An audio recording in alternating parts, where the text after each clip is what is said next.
Yan, tama-tama meron tayo yung click na 125 na troubleshoot natin dito dahil overheating. Kumbaga bumubulwak yung coolant doon sa receiver, yung kanyang hose. Ayan. Pagka overheating, para malaman nyo kung ano yung problema ng motor ninyo, yan, tinanggalan natin yung cover nya kasi check din natin. Tapos gawin nyo mga sir, tanggalin nyo yung takip, tapos dapat yung malamig muna. Tapos maobserbahan nyo dyan, parang may bumubula. Tapos paiinitin nyo yung makina, tanggalin nyo yung takip, pero huwag nyo tatanggalin ng mainit yung makina kasi bubulwak yun. Tatama sa inyo, mainit yan. Gawin nyo na lang, palamigin nyo muna, lagyan nyo ng coolant, tapos paandarin nyo, habang umiinit yan, makikita nyo parang bumubula. Hindi po kasi dapat ganyan, hindi po yan standard. Yan na, bumubula.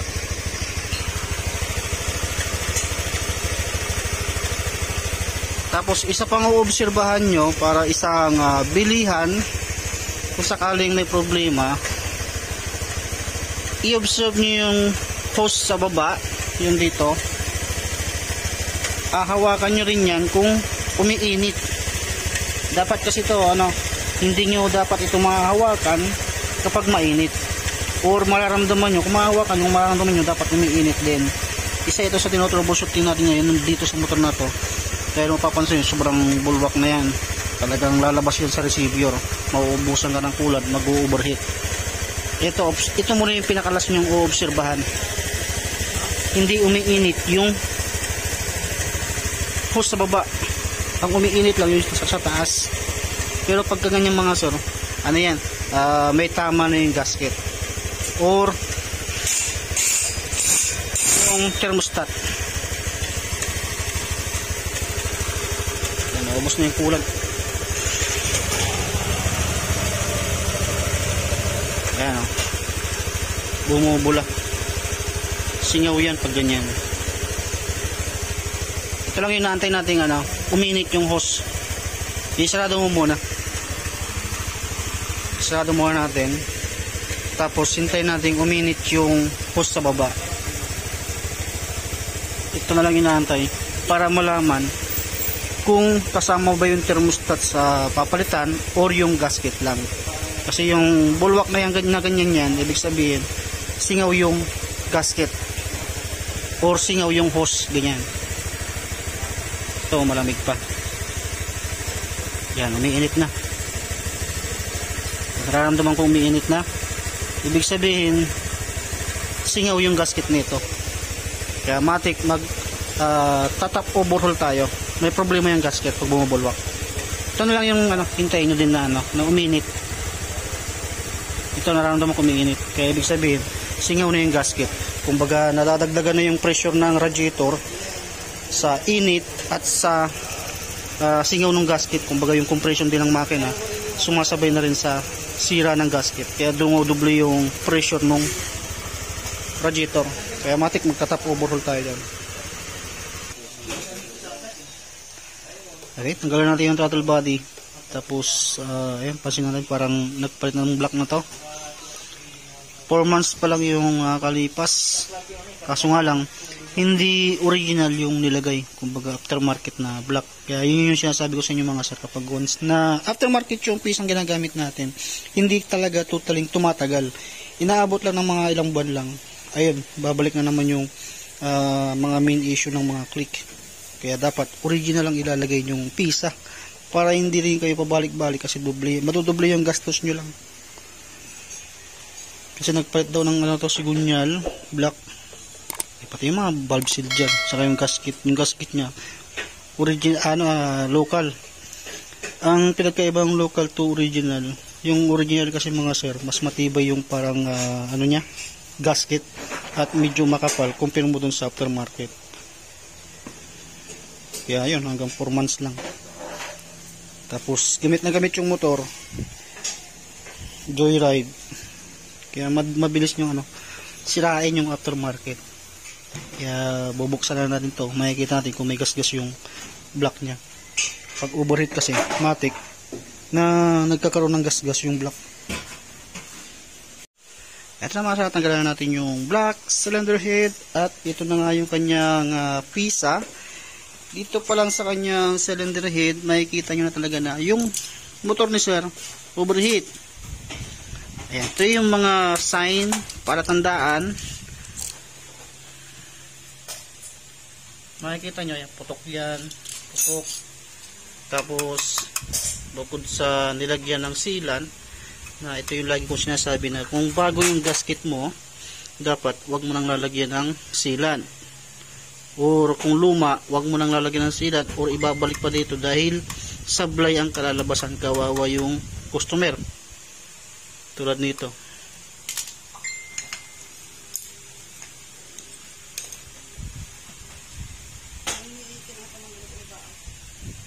Yan, sign ng overheat yan. Tapos makikita natin kung may gas-gas.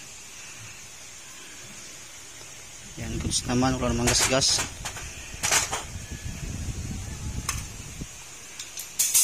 Ngayon, gagawin natin dito para hindi na siya mag-overheat ay papalitan natin ng bago, tapos i-replacing natin to.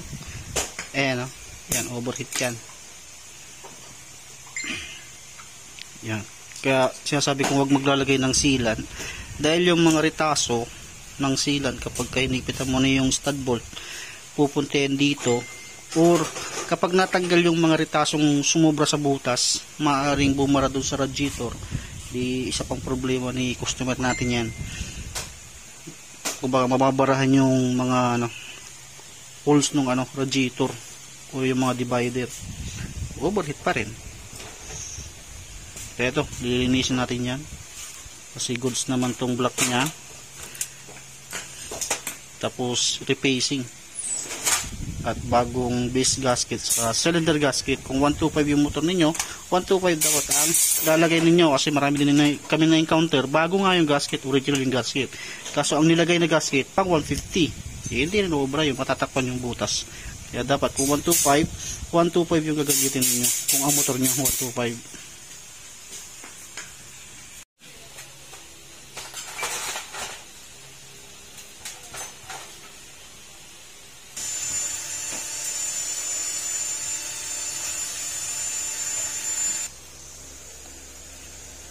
Yan, after natin matanggal yung mga butik-butik nung gasket, ayan, sasalang naman natin dun sa salamin na may liha, sandpaper na 1,000 hanggang sa kuminis ng kuminis yan, mano-mano. Pati yung block, ganyan din yung gagawin natin.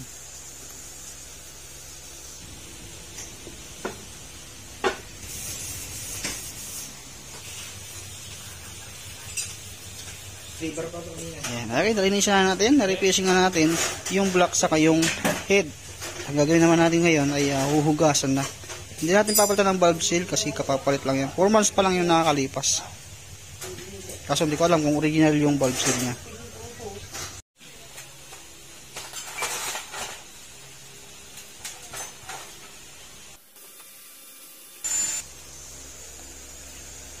Yan, after natin matanggal yung mga butik-butik nung gasket, ayan, sasalang naman natin dun sa salamin na may liha, sandpaper na 1,000 hanggang sa kuminis ng kuminis yan, mano-mano. Pati yung block, ganyan din yung gagawin natin.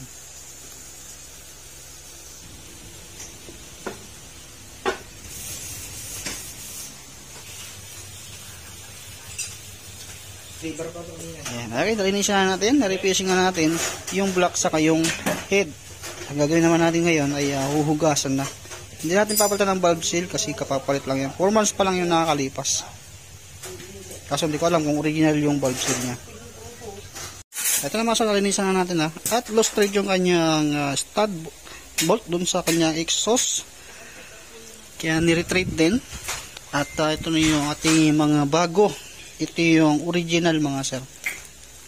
Yan, sinama na rin natin yung magneto oil seal dahil ang lakas ng linkage ng kanyang magneto. Yung oil seal doon, lakas ng leak ng langis. Yan, original yung mga sir. Kasi kapag aftermarket yung kinakabit namin, siyempre, in-explain din namin doon sa may-ari. Ganyan, ganito, yun lang namin siya sabi. Na mayroon mangyayari or ano, sa katagalan. Parang mabilis lang din masira.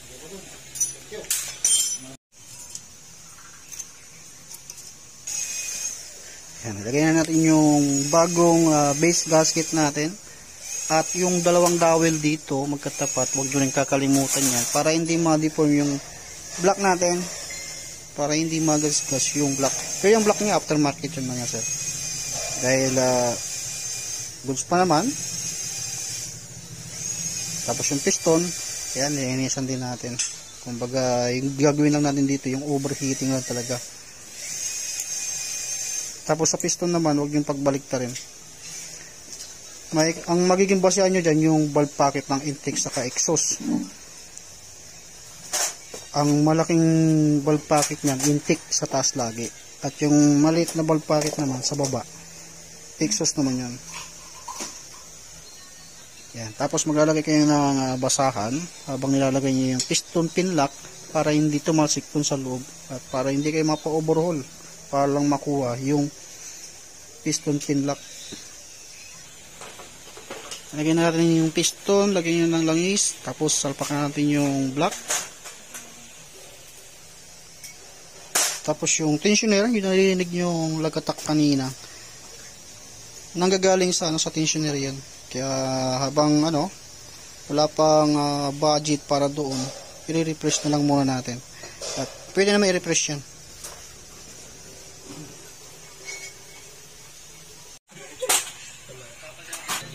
Ayan, tumasala na ikabit na natin yung ating cylinder head. Tapos, babalik na natin yung mga tornilyo. Tapos, water pump, may pandayan natin.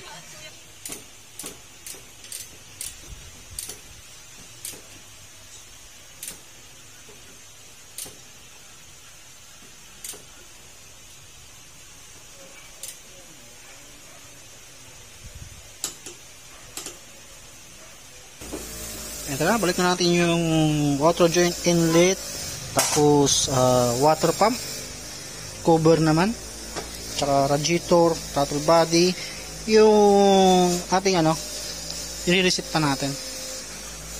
Ayan pala, i-refresh natin. Yan, babawasan natin ng spring. Kasi yung pinakadulo niya ay nangitim na or kaya malambot na siya. Kaya hindi niya na kayang itulak yung chin guide to. Ito yung sabi ko. Yan. Yung nangitim na yan. Yan, nangitim. Dito hindi. Babawasan natin yan. Para magiging uli. Lalakas uli siya. Yan, nabawasan natin yung spring. Hindi ko na pinakita sa inyo yung pagputol. May nakabukod naman akong dyan video. Mapapanood nyo yun sa GMK Garage sa YouTube. Kung paano mag-refresh nyan. Ito mga sa lagyan nyo ng lagyan nyo ng langis mga yan. Para kapag pinandar natin, meron nang nakaprepare na langis yan bago umangat yung langis.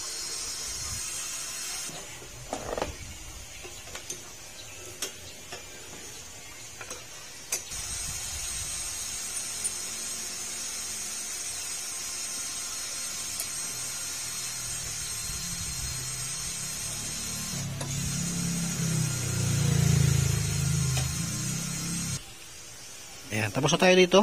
Yung magneto naman, kasi tagas yung langis, kaya magpapalit tayo ng oil seal. After nyan, kapitan natin yung radiator.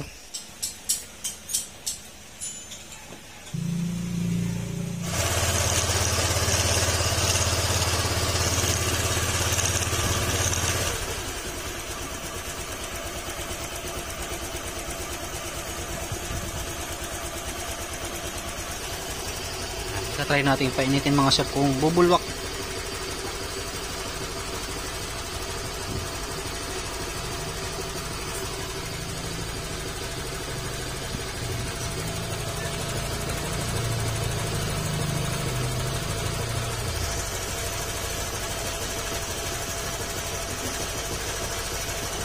Painitin mo natin kasi baba pa yan.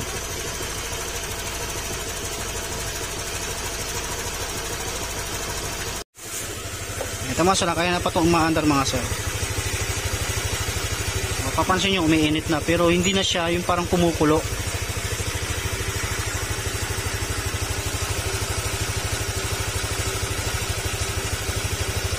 Hindi na siya bumubula-bula. Kaya siya bumubula-bula dahil singaw yung gasket. At dito sa baba, ayan, umiinit naman. Kaya ibig sabihin, no goods na to. Pero mas maganda, kung obserba natin mabuti, painitin natin.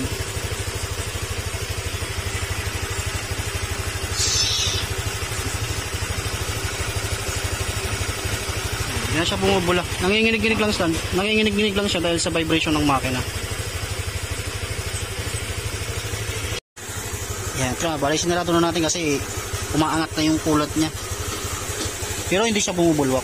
At umiinit na yung parehas na hose at kaya pag umaandar to, papansin nyo rin, hindi na masyado siyang mainit. Lalo kung napagkumpara mo yung dati to ngayon, kung na-experience mo na yung ganon, malalaman mo na goods na siya. Yan, lumabas na yung battery niya. Ibig sabihin, mahina na yung battery niya. Yan, goods na to mga sir, wala nang problema. At kanina pa din itong umaandar. Yan, hanggang sa in-explain ko na rin dun sito sa may-ari. Yan, pinahawakan ko na rin yung hose na parehas na. Yan, pati sa ibabaw pag overheating mga sir, hawakan nyo to, sobrang init to. At laging bulwak dito. Ngayon, kaya pang maandar to, wala naman siyang bulwak na. Hindi tulad nung una natin ginagawa ay talagang kahit hindi pa siya masyadong mainit, talagang bumubula-bula. Ito, goods na. Kaya babalik na natin yung kanyang upuan dahil goods na.